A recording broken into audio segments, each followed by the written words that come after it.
आप सभी को नमस्कार। बिहार के मुख्यमंत्री नीतीश कुमार जनता दल यूनाइटेड के राष्ट्रीय अध्यक्ष बने हैं और इसका औपचारिक ऐलान भी हो चुका है।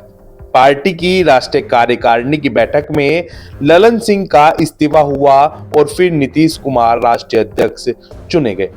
लेकिन सवाल ये है कि आखिर नीतीश कुमार को खुद ये पद संभालने की जरूरत क्यों पड़ी। और इससे पहले सवाल यह आएगा कि ललन सिंह के इस्तीफे की क्या आवश्यकता थी। तमाम राजनीतिक विश्लेषक और राजनीति के तमाम जानकार अपने अपने हिसाब से जनता दल यूनाइटेड के इस घटनाक्रम का विश्लेषण कर रहे हैं। लेकिन ये साफ है कि नीतीश कुमार को ये साफ एहसास हो रहा था कि सत्ता में होते हुए भी पार्टी संगठन को लगातार नुकसान हो रहा है। यानी जो धार संगठन में होनी चाहिए थी वो जदयू में नहीं दिख रही थी। पार्टी नेताओं के साथ ललन सिंह का समन्वय कमजोर था। ललन सिंह और नीतीश कुमार के बीच कोल्ड वॉर भी चल रही थी। करीब 4 महीने पहले नीतीश कुमार ने संगठन की एक बैठक बुलाई थी तो तत्कालीन राष्ट्रीय अध्यक्ष ललन सिंह उसमें नहीं आए थे।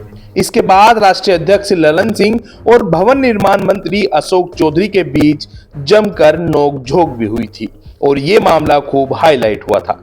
नोकझोंक विधानसभा प्रभारियों की बैठक के बाद हुई थी, जो बैठक भी नीतीश कुमार ने बुलाई थी।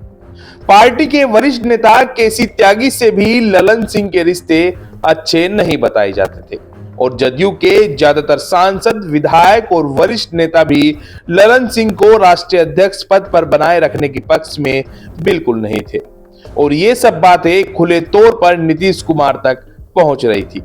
नीतीश कुमार को साफ लग रहा था कि अगर ललन सिंह की जगह किसी और को पार्टी की कमान सौंपी तो हो सकता है कि खींचतान और गुटबाजी और ज्यादा बढ़ जाए।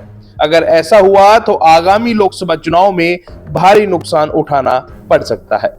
इसलिए नीतीश कुमार को पार्टी के वरिष्ठ नेताओं ने यही सलाह दी कि पार्टी की कमान उन्हें खुद ही संभालनी चाहिए, क्योंकि चुनाव में कमजोर संगठन के साथ जाने का मतलब सिर्फ और सिर्फ भारी नुकसान होगा।